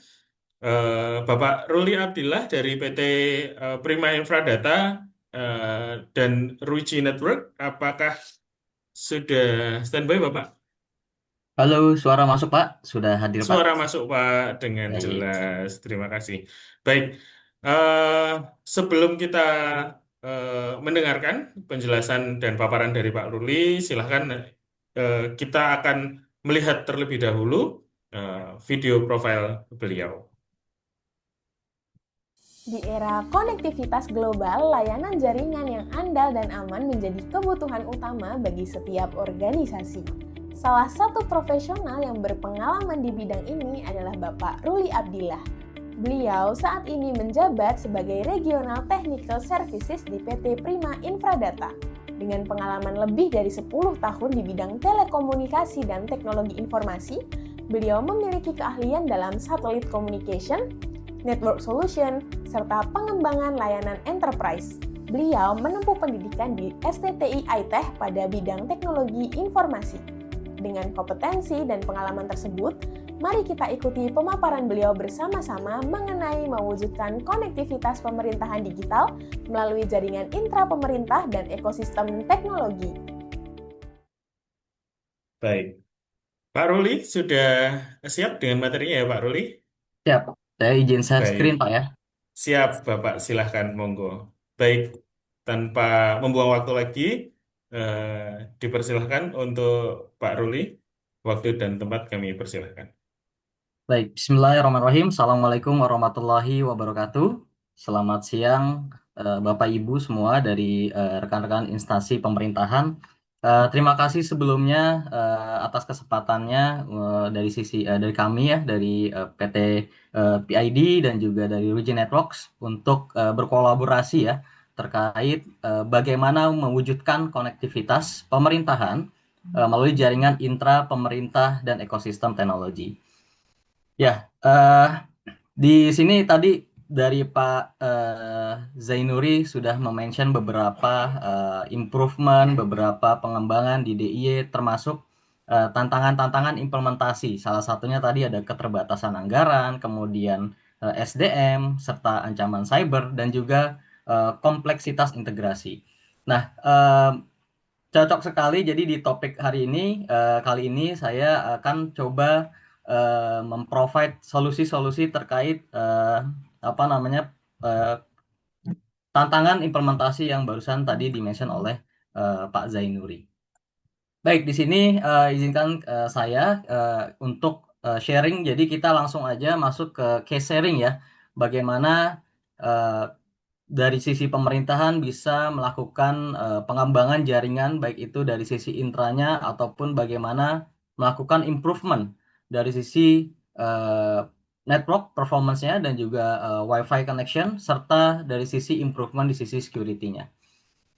Nah, Bapak Ibu sekalian, di sini kita ada beberapa success case ya. Contoh kalau konsepnya tadi adalah bagaimana kita membangun intra networks di pemerintahan, maka di Ruji Networks kita ada solusi ya, yaitu SD-WAN Annealing. Nah, jadi ini adalah salah satu contoh success case di Kota Palembang. Salah satunya adalah di Departemen Kominfo ya di Palembang, di mana dia ada kebutuhan dari sisi connectivity yang menghubungkan 107 cabang. Nah, dan dengan beberapa pain point ya. Salah satunya adalah dengan existing sebelumnya itu butuh manajemen yang cukup kompleks. Kemudian bagaimana bisa mereduce cost ataupun efisiensi terkait dari sisi connectivity-nya. Dan butuh improvement ya dari sisi performance dan juga dari sisi manajemennya. Nah, requirement-nya adalah dari kota Diskominfo dari Kominfo Palembang, yaitu pertama dari sisi cost ya Bapak Ibu. Jadi di sini mereka ada requirement untuk mereduce cost kurang lebih untuk menghubungkan 107 cabang. Dan juga tentu dari sisi konektivitas itu harus stabil dan juga dari sisi latensinya juga harus cukup kecil untuk mengcover kebutuhan aplikasi yang akan diakses. Dan yang terpenting adalah bagaimana kita melakukan monitoring ya, monitoring dari sisi improvement konektivitasnya, kemudian bagaimana kita melakukan deployment-nya, itu merupakan salah satu requirement yang dibutuhkan oleh Dinas Kominfo di Kota Palembang. Nah, di sini Bapak Ibu kita ada solusi yaitu SD-WAN Annealing Solution. Nah, ini adalah salah satu solusi yang digunakan oleh Dinas Kominfo Palembang untuk menghubungkan 107 cabang ya ke Kota Palembang ataupun ke pusat Kominfo Palembang, di mana dengan Annealing solution ini kita bisa menggunakan private IP. Jadi private to private IP bisa kita gunakan untuk kebutuhan connectivity-nya. Lalu plug and play Pak. Jadi secara connectivity-nya itu, secara deployment-nya itu cukup simple. Dan centralized management ya, serta dari sisi latensinya itu lebih baik. Jadi kita bisa mereduce kurang lebih sampai 40 millisecond. Ya, kemudian dari sisi cost-nya, nah ini yang menjadi salah satu tantangan, apalagi dari teman-teman pemerintahan di daerah mungkin ada keterbatasan terkait jaringan deployment jaringan di masing-masing kantor cabang seperti itu. Nah, di sini kita bisa mereduce cost untuk penggunaan list lainnya, atau mungkin kalau ada kebutuhan connectivity yang harus secara khusus digunakan menggunakan MPLS, maka cost-nya itu juga cukup tinggi. Nah, dengan menggunakan SD-WAN Annealing, Bapak Ibu bisa melakukan ataupun menghubungkan connectivity, baik itu menggunakan broadband connection, kita juga bisa menggunakan multiple ISP di sini, sehingga nanti bisa terhubung ke kantor pusat ya, ataupun dari sisi kantor cabang dengan kantor pusat. Nah, kita masuk dulu ke teknologinya Bapak Ibu. Sebenarnya SD-WAN Annealing ini secara konsep seperti apa? Seperti itu ya. Nah, di sini kita ada beberapa perangkat yang bisa kita gunakan untuk menggunakan SD-WAN Annealing. Salah satunya kita ada router Easy Gateway. Ini adalah series router SD-WAN router yang bisa kita pakai untuk kebutuhan connectivity melalui SD-WAN Annealing. Sedangkan kalau ada concern dari sisi security, misalkan tadi juga sempat di mention di awal terkait concern dari sisi cyber security, kita juga ada next generation firewall, di mana untuk next generation firewall ini juga sudah mendukung fitur SD-WAN. Nah, jadi kalaupun nanti kita ingin melakukan integrasi gitu ya, mungkin di beberapa cabang itu hanya membutuhkan router, tapi di beberapa cabang perlu improvement dari sisi security, itu bisa kita gabungkan menjadi satu ekosistem SD-WAN. Nah, dari sisi solution value di sisi SD-WAN sendiri, Bapak Ibu, eh, di sini adalah kita bisa memprovide beberapa highlight features. Nah, yang pertama adalah low cost networking. Jadi, untuk connectivity-nya, kita bisa menggunakan private to private IP. Jadi Bapak Ibu tidak perlu pusing, wah mungkin di sisi cabang kita tidak ada layanan internet yang mendukung ya untuk kebutuhan IP publiknya. Nah, di sini kita bisa membuild connectivity untuk SD-WAN-nya menggunakan private IP ya, private to private IP. Kemudian dari sisi integrasi ataupun placement perangkatnya itu juga cukup simple. Jadi secara placement bisa kita jadikan sebagai router, kemudian juga mungkin secara posisi kalau sudah ada existing router di atasnya, itu kita bisa posisikan sebagai bypass mode. Artinya dia satu network dengan jaringan existing, kemudian nanti perangkat tersebut melakukan connectivity, membuat connectivity untuk menghubungkan ke kantor pusat. Dan tadi ada tantangan dari sisi SDM ataupun integrasi deployment-nya. Nah, di SD-WAN Annealing ini, Bapak Ibu, kita mensupport yang namanya easy deployment. Jadi kita bisa memprovide zero touch provisioning. Jadi kita bisa mengirimkan perangkatnya ketika terhubung ke internet untuk routernya, dia akan otomatis terhubung ke jaringan annealing ataupun SD-WAN kita, dan juga otomatis mengikuti profile ataupun dari sisi parameter policy yang sudah kita deploy sebelumnya di jaringan SD-WAN. Nah, ini salah satu kemudahan untuk teman-teman mungkin dalam pembuatan intra-networks ya, di mana ada keterbatasan SDM di lapangan dalam implementasi deployment-nya. Lalu yang ketiga adalah visual management. Nah, di SD-WAN Annealing ini, Bapak Ibu, kita bisa melihat visual dashboard secara lengkap. Baik itu dari sisi kualitas connectivity-nya, kemudian dari sisi aplikasi apa saja yang lewat, termasuk kalau ada alarm, kita juga bisa melihat alarm tersebut sehingga kita bisa lebih cepat melakukan recovery. Dan yang keempat adalah ultimate, stable, and secure. Nah, jadi untuk SD-WAN ini sebenarnya kita bisa menggunakan lebih dari satu internet connection. Mungkin di jaringan di cabang misalkan koneksinya kalau pakai broadband itu kurang stabil, Bapak Ibu, kita menyediakan 2-3 broadband misalkan. Apakah bisa dijadikan satu konektivitas untuk SD-WAN-nya? Nah, itu bisa kita gunakan annealing SD-WAN. Kita tidak perlu lagi repot-repot untuk melakukan routing, kemudian rekonfigurasi dari beberapa ISP. Itu semua sudah diatur oleh Tapi annealing. siapa yang bisa makan 5 sendok gula itu? Oke. Kemudian untuk security-nya bagaimana? Apakah connectivity-nya aman? Jadi untuk annealing SD-WAN ini kita menyisipkan enkripsi ya Bapak Ibu. Jadi untuk connectivity peer to peer, baik itu cabang ke pusat maupun cabang ke cabang, itu juga kita enkripsi datanya sehingga itu bisa lebih aman dari sisi akses ke intranet aplikasi. Nah, ini adalah visual dashboard Bapak Ibu yang bisa kita monitoring secara jelas, secara visible, bagaimana konektivitasnya itu terbentuk, bagaimana link itu kualitasnya bisa kita monitor. Nah, ini adalah salah satu contoh ya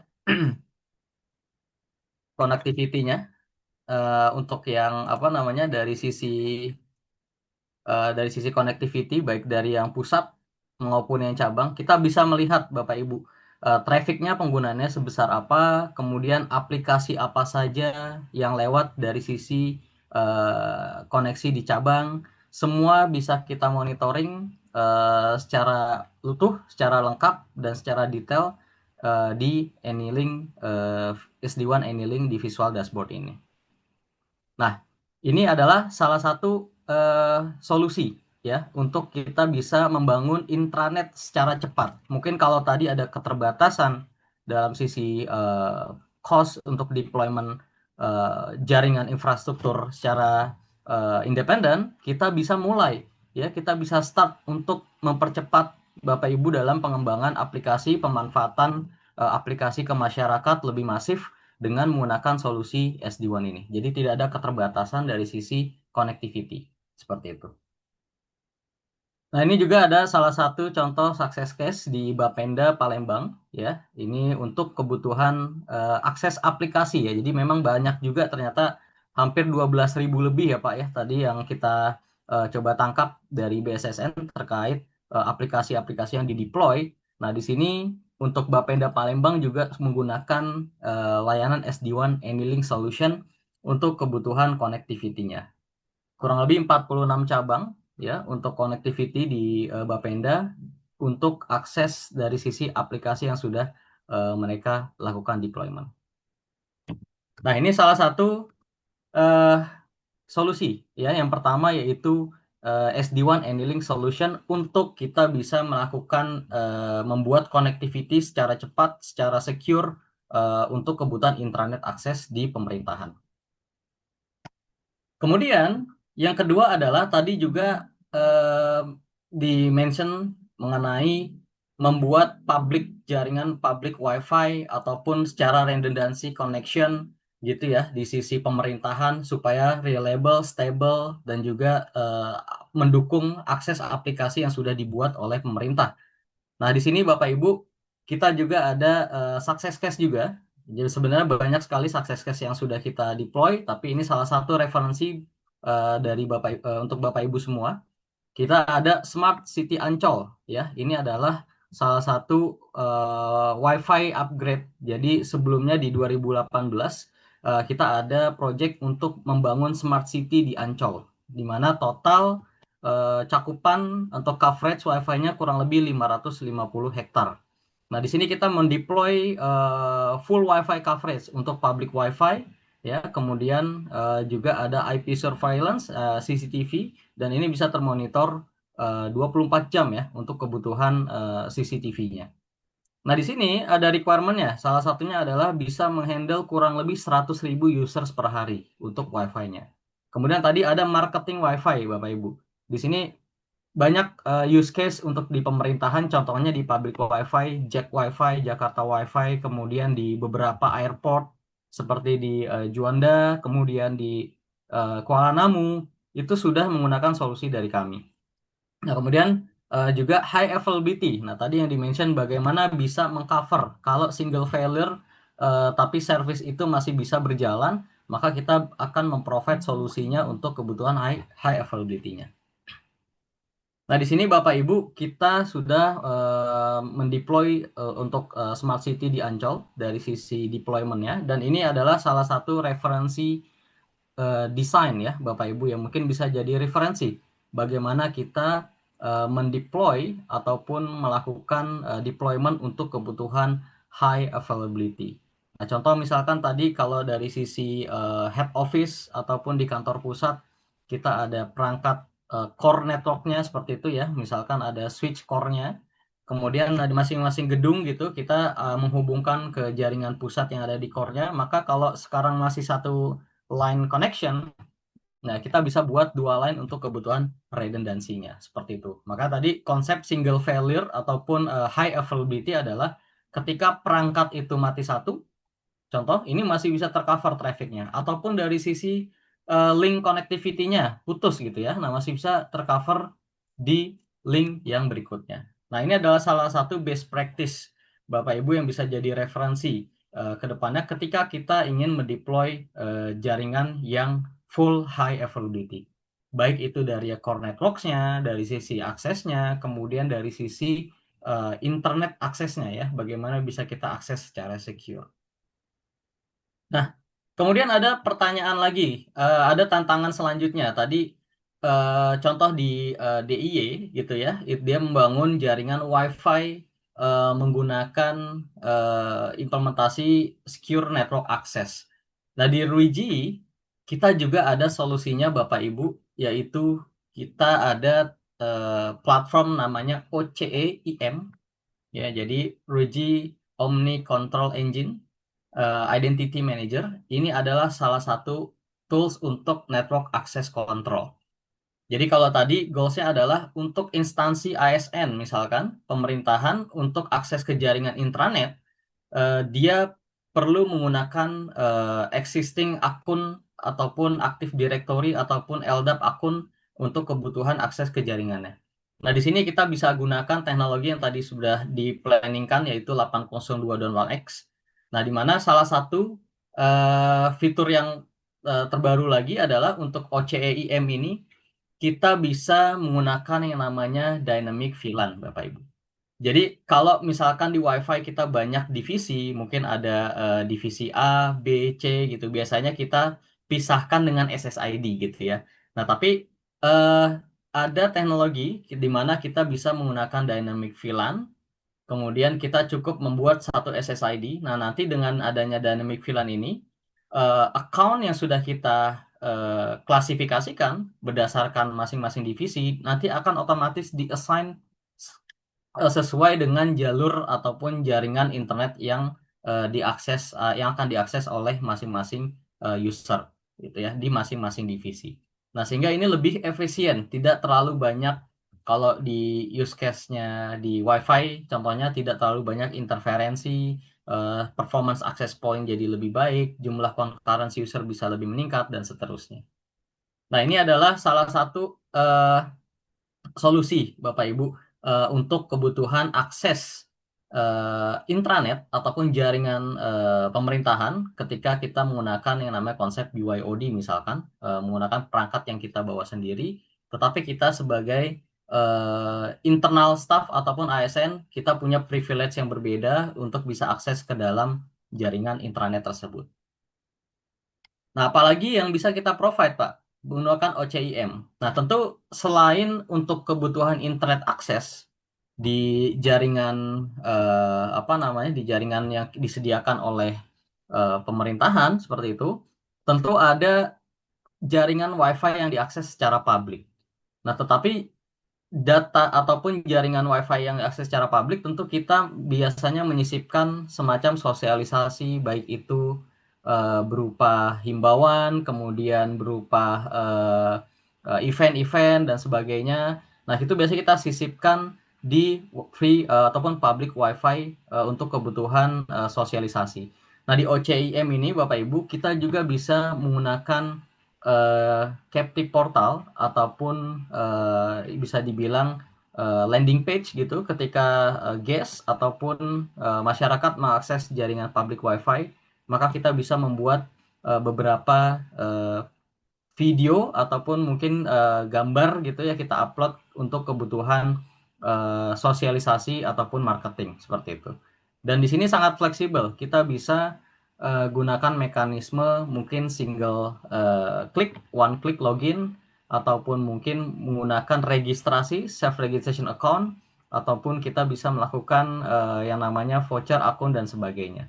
Jadi solusi OCIM ini bisa sangat luas pemanfaatannya, tidak hanya untuk kebutuhan internal dari pemerintahan sendiri dari sisi akses ke intranet, tapi kita juga bisa men-serve untuk kebutuhan public WiFi di masyarakat, sehingga kita bisa melihat lebih visible di daerah mana, di lokasi mana penggunaan WiFi-nya itu cukup baik, cukup banyak gitu, dan digunakan untuk apa saja. Nah, di solusi sebelumnya kita bisa melihat dari sisi traffic apa yang bisa kita lihat penggunaannya di sisi users.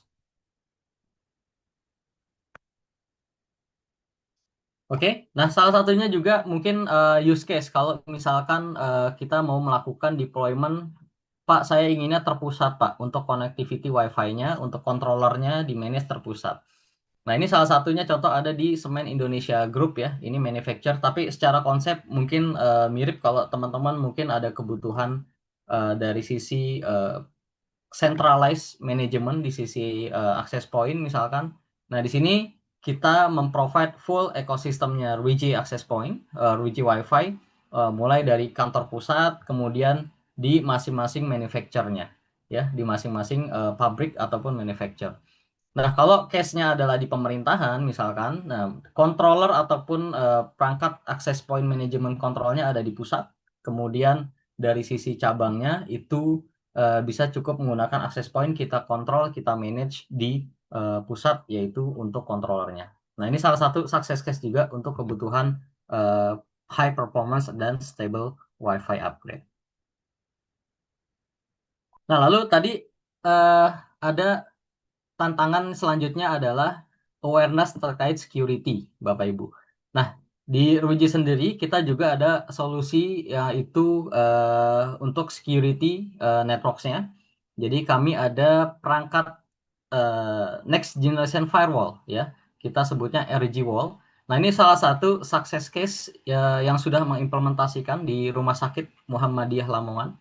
Jadi di sini ada beberapa tantangannya. Contoh misalkan untuk di sisi jaringannya sering banyak serangan cyber attack, contoh DDoS, kemudian DNS flooding dan sebagainya gitu ya, termasuk ransomware, malware dan sebagainya. Itu semua salah satunya pada saat sebelum menggunakan firewall banyak sekali laporan ataupun IP dari si rumah sakit tersebut banyak terkena blacklist seperti itu. Nah, di sini kita menggunakan perangkat firewall-nya Ruijie ya, di mana untuk mengcover rumah sakit secara keseluruhan, dan untuk manajemennya itu jadi lebih simple dan efisien serta lebih secure seperti itu.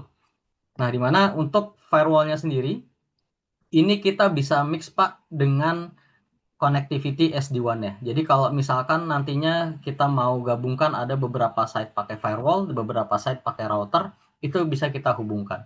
Nah, di firewall sendiri kita ada beberapa fitur ya, security fitur. Contohnya ada IPS, kemudian kita ada antivirus, lalu ada threat intelligence-nya juga, URL filtering, serta ada application recognition. Di mana ini adalah salah satu fitur yang bisa kita gunakan untuk kita amankan jaringan kita dari serangan cyber attack. Nah, lalu dari sisi engine-nya sendiri bagaimana? Nah, Bapak Ibu, untuk firewall-nya sendiri kita untuk antivirus dan threat intelligence kita bekerja sama dengan Kaspersky, di mana untuk detection akurasinya itu 99,90%. Lalu untuk IPS capabilities-nya kita juga bekerja sama dengan Tianmu Security Lab. Ya, di mana untuk database-nya itu lebih dari 24.000 dan 90 lebih kategori untuk security IPS detection-nya seperti itu. Nah, tentu kalau bicara firewall pasti nanti ada tantangannya. Seberapa mudah, karena biasanya teman-teman kita nggak terlalu familiar dengan penggunaan firewall. Nah, di firewall-nya Ruijie, Bapak Ibu, kita ada beberapa tools, intelligent tools yang memudahkan Bapak Ibu dalam melakukan deployment-nya. Contohnya adalah kita ada yang namanya traffic learning. Jadi firewall akan melakukan learning ya secara otomatis ketika ada anomali traffic yang lewat di firewall, kemudian belum dideteksi jenis mengandung security risk, maka nanti akan di-advise, akan di-provide action option-nya yang perlu dilakukan oleh Bapak Ibu. Kemudian ada policy simulation lab. Nah, kita bisa simulasikan Pak, kalau dari sisi perubahan konfigurasi dikhawatirkan ada impact di existing, kita bisa lakukan simulasi, nanti firewall akan melakukan duplikasi traffic terlebih dahulu tanpa mengganggu performance ataupun dari sisi konfigurasi existingnya. Dan ada intelligent policy serta diagnosis center seperti itu. Nah, Bapak Ibu, di fitur terakhir tentu tadi tantangannya adalah yang terakhir dimention oleh Pak Zanuri, yaitu bagaimana terkait integrasi serta operation dan maintenance-nya seperti itu ya. Jadi di Ruijie sendiri kita empower cloud ya dengan AI untuk kebutuhan operation dan maintenance seperti itu. Nah, di kita ada menyediakan yang namanya Ruijie Cloud untuk kebutuhan manajemennya. Tetapi kalaupun Bapak Ibu ingin mendeploy secara private ya untuk manajemennya, kita juga menyediakan yang tadi ada Identity Manager dan juga ada Network Manager untuk kebutuhan manajemen perangkatnya. Multi-site kita bisa deployment menggunakan satu platform private cloud yang bisa kita deploy di lokasi Bapak Ibu. Nah, salah satu fiturnya adalah Auto Config Networks. Jadi sekarang itu kita bagaimana mengefisiensikan Bapak Ibu dalam melakukan deployment. Ya, kalau perangkatnya mungkin simple, ada 2 perangkat, 3 perangkat, tapi kalau secara perangkat ekosistemnya cukup kompleks, bagaimana kita melakukan deployment-nya secara simplified gitu. Nah, di sini kita ada Auto Config Networks Bapak Ibu bisa mendeploy jaringan secara simpel. Contoh misalkan mau melakukan penambahan WiFi gitu ya, dengan SSID yang kita deploy, kemudian ada banyak switch yang sudah kita pasang di jaringan. Kalau kita melakukan deployment satu-satu itu butuh waktu yang lama. Nah, sedangkan di RigiCloud dengan AI-nya kita bisa melakukan deployment mengikuti wizardnya. Nanti AI akan otomatis melakukan deployment ke semua perangkat, ke masing-masing bagian perangkatnya, baik itu switch, router, access point, maupun juga dari sisi routing dan konfigurasinya. Nah, Bapak Ibu tinggal tunggu sampai selesai dalam waktu 3 menit paling lama, itu sudah terdeploy secara otomatis ke semua perangkat. Jadi ini cukup simplified ya, kita bisa menyederhanakan proses yang tadinya panjang, Bapak Ibu bisa lebih fokus ke dalam improvement ataupun pengembangan jaringan ke depannya. Kemudian dari sisi operation dan maintenance, Pak, troubleshooting-nya bagaimana? Kita juga ada diagnostik, AI diagnostik namanya. Di sini ketika Bapak Ibu punya multiple project ataupun multiple site ya, multiple branch, kita ingin melakukan identifikasi ya, seberapa baik performance-nya, apakah ada anomali dari sisi perangkat, dari sisi performance WiFi ataupun dari sisi connectivity LAN-nya. Kita bisa identifikasi menggunakan AI diagnostik. Jadi AI diagnostik ini Bapak Ibu bisa jalankan dengan cara one click gitu, maka nanti AI akan melakukan pengecekan secara keseluruhan. Mulai dari routernya, wirednya, kemudian wirelessnya. Kalau ada anomali nanti akan diinformasikan alert seperti ini Bapak Ibu. Jadi ada red alertnya ya seperti ini. Kemudian nanti juga ada suggestionnya, problemnya apa, resolutionnya seperti apa, seperti itu. Nah, ini contoh ternyata banyak flooding session ya, mengakibatkan koneksinya lambat Bapak Ibu. Dan di sini bisa kita lakukan konfigurasi untuk melakukan prevent ya, untuk mencegah terjadinya alert tersebut. Nah, jadi ini salah satu tools buat kita memudahkan dalam dari sisi operation dan juga maintenance. Nah, kemudian yang tidak kalah penting lagi adalah bagaimana kalau untuk kebutuhan reportingnya. Nah, pastikan ada untuk kebutuhan report bulanan misalkan terkait performance usage di masing-masing cabang gitu ya. Nah, di cloud ataupun di RigiCloud kita bisa generate report untuk Bapak Ibu untuk kebutuhan audit ataupun untuk kebutuhan reporting dari sisi penggunaan trafficnya. Nah, terakhir Bapak Ibu untuk overview produk, sebenarnya kita banyak sekali success case yang mungkin waktunya terbatas di sini, kita tidak bisa sharing satu-satu, tetapi untuk market-market seperti hospitality, transportation, factory, government, kita juga sudah banyak sekali ya support membantu dari sisi pengembangan jaringan infrastrukturnya. Dan kita banyak solusi juga yang bisa Bapak Ibu nanti mungkin ada skenario apa yang perlu dikembangkan gitu ya. Di Ruji kita juga banyak solusi yang bisa kita support untuk mensupport dari sisi pengembangan jaringan di pemerintahan. Nah, terakhir buat referensi Bapak Ibu, kita sebenarnya banyak sekali line up produk mulai dari switch ya, untuk yang SASE switch, untuk yang core switch, kemudian data center switch, kemudian access switch ya, yang PoE dan sebagainya, serta kita juga ada industrial switch. Mungkin Bapak Ibu ada planning pengembangan jaringan CCTV ya, smart city ya, kita bisa gunakan industrial switch untuk mengcover kebutuhan tersebut. Untuk WiFi juga kita komplit Bapak Ibu, mulai dari yang teknologi WiFi 6, WiFi 5, sampai teknologi yang terbaru saat ini WiFi 7, kita juga sudah ada, mulai dari indoor maupun juga outdoor. Dan kita ada router untuk SD-WAN router serta next generation firewall untuk kebutuhan cyber security-nya. Dan ini adalah opsi untuk manajemen perangkat secara private. Bapak Ibu ingin mendeploy jaringan, melakukan deployment secara private cloud gitu ya. Kita juga ada opsi untuk NAC dan juga NMS-nya. Terakhir ini ada video Bapak Ibu yang dibuat oleh teman-teman Bapenda. Saya coba cek ya, barangkali soalnya saya coba share sebentar. Nah, ini adalah salah satu video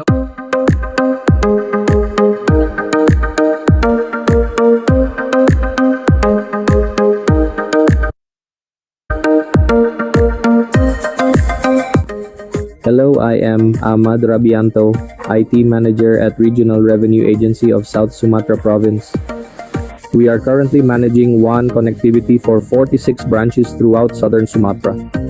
There were many obstacles in original solution, like it requires a high cost of MPLS and public IP, high latency and absence of centralized control. Now with Ray SD-WAN, it transformed our network. The cost-saving private IP networking, zero-touch provisioning for easy implementation, much lower latency in performance, and dynamic dashboard making it easier in management across all SAMSAT branches. Real-time monitoring with global topology, latency tracking, alarm warning, and diagnostics. Everything is under control. Ray AnyLink is the ultimate SD-WAN solution. A fast, smart, and secure SD-WAN that efficiently solves our 46 branch challenges. With its user-friendly design, advanced features, and cost efficiency, we are highly satisfied with its performance and easy configuration.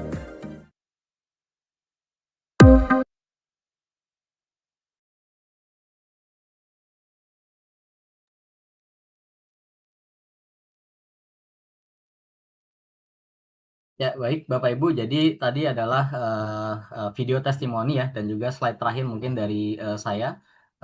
Jadi mudah-mudahan dari sesi presentasi ini bisa jadi referensi ya dari teman-teman di pemerintahan untuk melakukan pengembangan. Salah satunya adalah goals-nya adalah peningkatan dan pengembangan di intra network access. Baik, mungkin dari saya seperti itu. Pak Afif, mungkin saya kembalikan ke Pak Afif.